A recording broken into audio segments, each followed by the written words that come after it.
Բրոդվեյի ներգաղթիկ կենտրոնը ուրբաթօրյա հավաքատեղի ցուցարարներ, ոստիկաններ, արցունքաբեր գազ, իսկ ներսում ներքին անվտանգության նախարարներ։ Փոքրիկ միգրանտների մեծ գայթակղությունը Թրամփի վարչակազմը երեխաներին առաջարկում է $2500, եթե բարի կամքով վերադառնան տուն։ Քաղաքացիության իրավունքը անսասան Բոստոնի դատարանը սառը դատավճիռ է արձակել։ Ծնվեցիր Ամերիկայում, ուրեմն քաղաքացի ես։ Վերջնական խոսքը սակայն Գերագույն դատարանինն է։ Մերձավոր Արևելքի պատերազմը մոտ է ավարտին, մնում է վերջնական սուրիչը։ Համասը համաձայնել է ազատել պատաններին ու գնալ խաղաղության։ Մեքենա է բախվել Լոս Անջելեսում քաղաքապետարանի աստիճաններին, վարորդի ապակում պաստառ I need your help, հիշատակելով նաև Թրամփին։ Հիփ-հոփի աստղի անկումը, Շոն Դիդի Քոմսի բեմը, դատարաններ, հիմա կլինի բանտախուցը, 4 տարի բանտի և $500,000 տուգանք։ Կառավարությունը մնում է փակ, Վաշինգտոնում փոխադարձ մեղադրանքները շարունակվում են։ Աշխատաշուկայի լռությունը, Jobs Friday այս անգամ թվեր չունի, կառավարությունը փակ է, շուկաները սպասում են, բայց տվյալները չեն գալիս։ Այս և այլ լուրերի մանրամասները հաջորդիվ։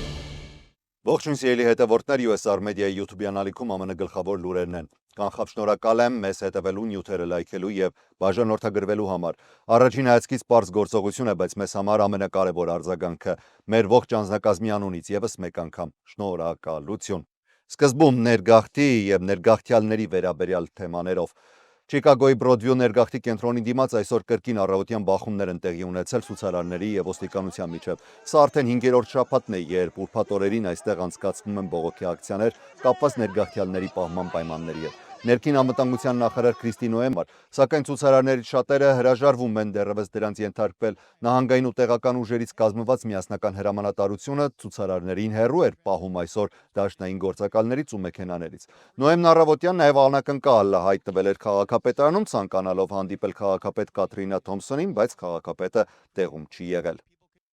ԱՄՆ-ում մեծ հակասություններ է առաջացրել Դոնալդ Թրամփի վարչակազմի նոր նախաձեռնությունը։ Միգրանտ երեխաներին կտրամադրվի $2500, եթե նրանք համաձայնվեն կամավոր վերադառնալ իրենց հայրենիք։ Առաջարկը վերաբերում է 14 տարեկանից բարձր երեխաներին, որոնք գտնվում են միգրանտների համար նախատեսված ապաստարաններում։ Երեխաներին տրվել է ընդամենը 24 ժամ որոշում կայացնելու համար։ Այսի պարզաբանմամբ գումարը կտրամադրվի միայն այն դեպքում, երբ ներգաղթի դատավորը հաստատի վերադարձը և երեխան հասնի իր երկիր։ Նախնական փուլում առաջարկը վերաբերում էր միայն 17 տարեկան անչափահասներին։ Միաժամանակ մեծահասակ միգրանտներին առաջարկվել էր արդեն շատ վաղուց $1000 կամավոր հեռանալու համար։ Փաստաբաններն ու մարդու իրավունքների պաշտպանները հայտարարում են, որ այս ծրագիրը ճնշում է գործադրում անչափահասների վրա, որովհետև 14-ից 17 տարեկանների համար $2500 կարող է լինել իրենց կյանքում երբևէ տեսած ամենամեծ գումարը։ Դա խաթարում է նրանց կարողությունը ճիշտ գնահատել և դատանում իրենց գործը պաշտպանելու հնարավորությունը։ Բոստոնի դաշնային վերաքննիչ դատարանն այսօր որոշում է ընդունել, որ Թրամփի վարչակազմը չի կարող ԱՄՆ-ում ծնված և ծնվող միգրանտների երեխաներին զրկել ԱՄՆ քաղաքացիությունից։ Սա նախագահի ծննդավայրի իրավունքի սահմանափակման հրամանի դեմ հերթական իրավական հարվածն է։ Առաջին շրջանային վերաքննիչ դատարանի 3 դատավորների կազմը դարձել է 5-րդ դաշնային դատարանը, որը այս տարվա հունիսից ի վեր արգելափակել է կամ հաստատել Ստորի Նատյանի արգելափակման որոշումները։ Դատարանը եզրակացրել է, որ հայցվորները ամենայն հավանականությամբ կհաջողեն ապացուցել իրենց պահանջը, քանի որ 14-րդ փոփոխության քաղաքացիության դրույթը պաշտպանում է այդ երեխաների իրավունքը։ Այդ հրամանը, որը ստորագրվել էր հենց Թրամփի պաշտոնավարման առաջին օրը հունվարին, կդադարեցներ ավտոմատ քաղաքացիություն այն երեխաների համար, որոնց ծնողները գտնվում են Միացյալ Նահանգներում ապօրինի կամ ժամանակավոր հիմունքներով։ Դատարանը գրել է. Պատմության դասերը ստիպում են մեզ զգուշանալ այս վերջին փորձից, խզելու ծննդավայրի իրավունքի մեր հաստատված ավանդույթից և քաղաքացիությունը դարձնելու կախված ոչ թե ծննդից ԱՄՆ տարածքում, այլ ծնողների գործողություններից։ Թրամփի վարչակազմն արդեն դիմել է Գերագույն դատարան, պահանջելով հաստատել իր հրամանը։ Սպիտակ տան խոսնակ Էբիգեյլ Ջեքսոնը նշել է, որ դատարանը սխալ է մեկնաբանում 14-րդ փոփոխությունը։ Մենք վստահ ենք, որ Գերագույն դատարանը կվերականգնի արդարությունը, ավելացրել է խոսնակը։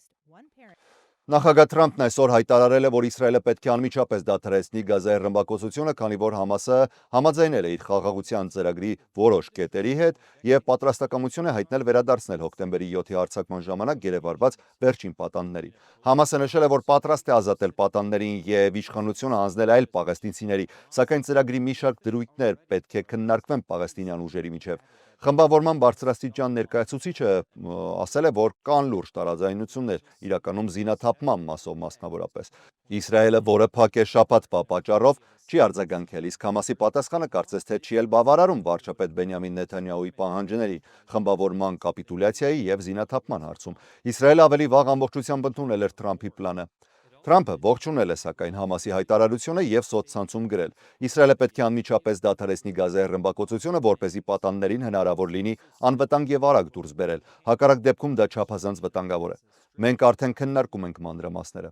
ՄԱԿ-ի գլխավոր քարտուղար Անտոնիո Գուտերեշի խոսնակը կոչ է արել բոլոր կողմերին օգտագործել այս հնարավորությունը պատերազմին վերջ դնելու համար։ Ֆրանսիայի նախագահ Էմանուել Մակրոնը գրել է. պատանդների ազատումն ու հրադադարն արդեն հնարավոր է։ Թրամփի առաջարկած պլանը. Համասը պետք է 3 օրվա ընթացքում ազատի մնացած 48 պատանդներին։ Խմբավորումը հրաժարվում է իշխանությունից եւ զինաթափվում։ Իսրայելը դադարեցնում է հարձակումը, դուրս է բերում զորքերը տարածքից փուլ առ փուլ։ Ազատվում են հարյուրավոր պաղեստինցի բանտարկյալներ։ Գազայի մուտք գործում հումանիտար օգնություն եւ սկսվում է վերականգնում։ Տարածքը դրվում է միջազգային կառավարման ներքո, որի վերահսկողությունը պետք է իրականացնեն հենց Թրամփը եւ Մեծ Բրիտանիայի նախկին վարչապետ Թոնի Բլերը։ Պլանը չի նախատեսում Գազայի եւ Արևմտյան ափի միավորում, ապագա պաղեստինյան պետության կազմում։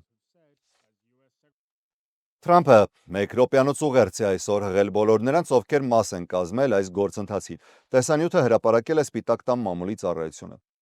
Ես ուզում եմ շնորհակալություն հայտնել այն երկրներին, որոնք օգնեցին ինձ այս ամենը կազմակերպելու համար՝ Քաթարին, Թուրքիային, Սաուդյան Արաբիային, Եգիպտոսին, Հորդանանին եւ շատ ուրիշներին։ Շատերը լավ են պայքարել, սա մեծ օր է։ Կտեսնենք, թե ինչպես ամեն ինչ կավարտվի։ Մենք պետք է վերջնական խոսք ամրապնդենք կոնկրետ պայմանավորվածությամբ։ Շատ կարևոր է, որ ես սպասում եմ պատանդների վերադարձին իրենց ծնողների մոտ, եւ այն պատանդներին ցավոք գիտեք, որ ողջ չեն, նույնպես իրենց ծնողների մոտ, որովհետեւ նրանց ծնողները նրանց ցանկանում էին նույնքան, որքան եթե այդ երիտասարդ տղան կամ աղջիկը ողջ լինեին։ Ցանկանում եմ ասել, որ սա շատ հատուկ օր է, գուցե աննախադեպ, շատ առումներով աննախադեպ է, բայց շնորհակալ եմ բոլորին։ Շնորհակալ եմ բոլոր այդ մեծ երկրներին, որոնք օգնեցին։ Մենք ստացանք հսկայական օգնություն։ Բոլորը միավորված էին այս պատերազմի ավարտը տեսնելու եւ Մերձավոր Արևելքում խաղաղություն հաստատելու ցանկությամբ, եւ մենք շատ մոտ ենք դրան հասնելուն, ասված է նախագահ Թրամփի ուղերձում։ Մի փոքր շեղվենք լուրերից եւ շնորհակալություն հայտնենք մեր գործընկերներին։ Աջակցության համար առաջինը, որը մեզ համար աննկարագրելի կարևոր է, եւ ձեր ներդրումն էլ միաժամանակ անգնահատելի։ Ասեմ ավելին, ունենք ազատ հաստիկ մեր նոր գործընկերների համար, եթե պատրաստ եք միանալ եւ դառնալ մեր համայնքի համար այս կարևոր աշխատանքի ջատագովը, պարզապես զանգահարեք նշված հեռախոսահամարով։ Իսկ մենք վերադառնանք լուրերին եւ երևի թե ավելի շատ ներքաղաքական ու այլ թեմաներին։ Լոս Անջելեսի քաղաքապետարանի մոտ այսօր երեկոյան արտակարգ դեպք է գրանցվել։ Երեկոյան ժամը 4-ին ողջ անձնակազմը տարհանվել է այն բանից հետո, երբ մի ավտոմեքենա է բախվել շենքի աստիճաններին։ Լոս Անջելեսի ոստիկանության մամուլի խոսնակ Չարլզ Միլլերի խոսքով ոստիկանները դեպքի վայր են ժամանել ստանալով հաղորդագրություն ճանապարհատրանսպորտային վթարի մասին։ Ավելի քան 2 ժամ հետո է միայն հաջողվել վարորդին դուրս բերել մեքենայից։ Լրատվական ուղղաթիռներից նկարանված տեսանյութում երևում էր վարորդը նստած առջևի նստատեղում, իսկ մեքենայի պատուհանին դրված էր պաստառ, որտեղ գրված էր I need your help, ձեր օգնության կարիքն ունեմ, եւ հիշատակվում էր ԱՄՆ նախագահ Դոնալդ Թրամփի անունը։ Ոստիկանության տվյալներով վիրավորների մասին հաղորդումներ չկան, իսկ Լոս Անջելեսի քաղաքապետ Քերեն Բասը X սոցիալական հարթակում գրառմամբ հայտնել է, որ իրեն տեղյակ են ողջել միջադեպի մասին եւ որ քաղաքապետարանի շենքը տարհանվել է անվտանգության նկատառումներից ելնելով։ Կալիֆոռնիայի Uber եւ Lyft վարորդները ստանում են արմիություն կազմելու իրավունք։ Կալիֆոռնիայում ավելի քան 800,000 տաքսի հավելվածների վարորդները շուտով կկարողանան միանալ արմիությանը եւ համատեղ բանակցել ավելի բարձր աշխատավարձերի ու սոցիալական առավելությունների համար։ Օրինագիծը ստորագրել է նահանգապետ Գևին Նյուսոմը։ Սա նահանգի պատմության մեջ գնահատվում է որպես մասնավոր հատվածում կոլեկտիվ պայմանագրային իրավունքի ամենամեծ ընդլայնումը։ Կալիֆոռնիան երկրորդ նահանգն է, որտեղ Uber-ի եւ Lyft-ի վարորդները կարող են արմիություն կազմել անկախ աշխատողի կարգավիճակից։ Առաջինը Մասաչուսեթսն էր, որտեղ նման իրավունք տրվեց հանրաքվեով։ Նոր օրենքը ծնվել է սեպտեմբերին ձեռք բերված համաձայնությունից հետո, որին մասնակցել են նահանգապետը, օրենսդիրները, Service Employees International Union-ը ինչպես նաև Uber-ի եւ Lyft-ի ընկերությունները։ Փոխզիջման շրջանակում Newsom-ը նաև պատրաստվում է ստորագրել մեկ այլ օրինագիծ, որը կնվազեցնի ընկերությունների ապահովագրական պարտավորությունները վթարների դեպքում։ Ապահովագրական փոփոխությունը կներառի պահանջվող ապահովագրական ծածկույթը կկրճատվի $1 միլիոն մինչև $60,000 մեկ անձի համար եւ $300,000 մեկ վթարի դեպքում։ Արմիության իրավունքը։ Վարորդները կմնան անկախ աշխատողի կարգավիճակում, բայց կկարողանան միավորվել եւ բանակցել աշխատավարձերի ու պայմանների շուրջ։ Օրենքը չի տարածվում սննդի առաքման ծառայությունների վարորդների վրա, ինչպիսիք են օրինակ DoorDash-ը։ Հիփ-հոփի աշխարհի ամենահայտնի դեմքերից մեկը Շոն Դիդի Քոմսը դատապարտվել է 4 տարի եւ 2 ամսվա ազատազրկման, ինչպես նաև պարտավորվել է վճարել $500,000 տուգանք։ Քոմսը մեղավոր է ճանաչվել այն բանի համար, որ տարիներ շարունակ մարդկանց տեղափոխել է տարբեր նահանգներ սեռական հարաբերությունների համար։ Դատարանը հաշվի առել, որ Քոմսն արդեն 1 տարի անցկացրել է բանտում եւ ըստ դատավճռի նա կազատվի մոտ 3 տարի անց։ Դատավճռի պահին Քոմսը մնացել է անշարժ ու առանց էմոցիայի։ Դատարանից դուրս գալիս նա միայն կրկնել է. ներեցեք, դիմելով ընտանիքի անդամներին։ Նախագահ Թրամփի վարչակազմն այսօր սառեցրել է ավելի քան $2 միլիարդ չափով ֆինանսավորում, որը նախատեսված է Չիկագոյի տրանսպորտային նախագծերի համար։ Դա փորձ է զրկելու հերթական դեմոկրատական հենակետը դաշնային միջոցներից այն պահին, երբ կառավարությունը մասնակիորեն փակ կմնա առնվազն մինչև երկուշաբթի։ Բյուջեի տնօրեն Ռաս Վոթը հայտարարել է, որ Չիկագոյին ուղղված գումարը, որը նախատեսված էր երկաթուղային գծերի համար, տրվել է սպասման, համոզվելու համար, որ այն չի հոսում ռասայական հիմքով պայմանագրերի միջոցով։ Նույն պատճառաբանությամբ վարչակազմը չորեքշաբթի օրը դադարեցրել էր նաև Նյու Յորքի տրանսպորտային նախագծերի ֆինանսավորումը։ Երկու նախագծերն էլ ֆինանսավորում էին ստացել Բայդենի վարչակազմից։ Թրամփի վարչակազմը այսօրվա դրությամբ սառեցրել է առնվազն $28 միլիարդ միջոցներ, որոնք ուղղված էին դեմոկրատական քաղաքներին կամ նահանգներին։ Սպիտակ տունը հայտարարել է, որ նույն օրը սկսվել է նաև այլ միջոցների որոնումը, որոնք կարող են կրճատվել։ Սպիտակ տան մամուլի քարտուղար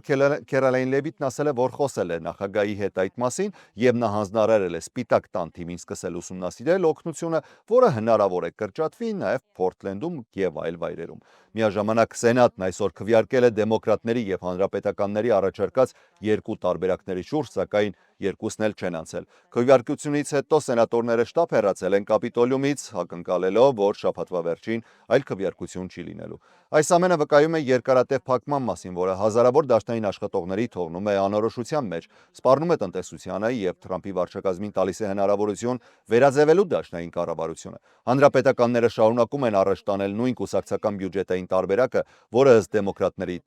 դատապարտված է ձախողման, քանի որ կրճատում է ամերիկացիների առողջապահական հնարավորությունները։ Դեմոկրատներն իրենց հիմնական քաղաքական օրակարգում պահում են առողջապահությունը, փորձելով երկարաձգել եւ ընդլայնել առողջապահական սուբսիդիաները 24 միլիոն ամերիկացիների համար, ովքեր ապահովագրություն են ստանում մատչելի առողջապահության ակտի շրջանակում։ Հանրապետականների մեծամասնությունը պատրաստ է աջակցել միայն այն ժամանակավոր տարբերակին, որը կֆինանսավորի կառավարությունը մինչև նոյեմբերի 21-ը։ Սենատն արդեն 3 անգամ մերժել է երկու նախագծերն էլ։ Փակման պայմաններում Թրամփը սպառնացել է աշխատանքից ազատել եւս հազարավոր դաշնային աշխատողների, լրացնելով այն 300,000-ի թիվը, որոնք արդեն հեռացվել են այս տարի տարբեր գործակալություններից համակցված կրճատումների կամ կամավոր ծրագրերի միջոցով։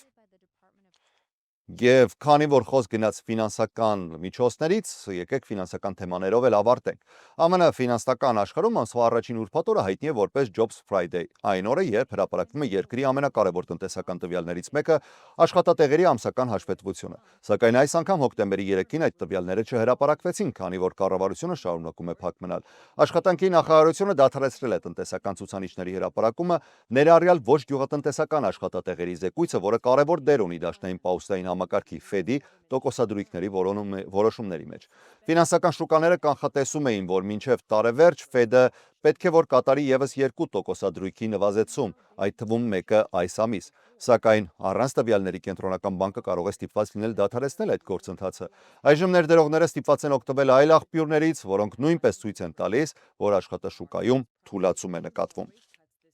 Այսօր ուրբաթ է եւ եկեք շաբաթն ու լուրերը ամփոփենք թվերով։ $500 միլիարդ, այսքան կարող է գնահատվել OpenAI-ը։ Ընկերությունը հասել է այդ գնահատականին այն բանից հետո, երբ ներկա եւ նախկին աշխատակիցները վաճառել են շուրջ $6.6 միլիարդ բաժնետոմսեր։ Սա ցույց է տալիս ChatGPT-ի ստեղծողի արագ աճն ինչպես օգտատերերի, այնպես էլ եկամուտների մասով։ 497,099 մեքենա այսքան ավտոմեքենա է վաճառել Տեսլան սեպտեմբերին ավարտված եռամսյակում, թեև սա ռեկորդային ցուցանիշ է, սակայն Սակայն առաջիկա շրջանում մտավախություն կա, որ ԱՄՆ-ում ընդհանրապես էլեկտրամեքենաների համար նախատեսված $7500 հարկային արտոնության ավարտը կարող է կտրուկ նվազեցնել պահանջարկը։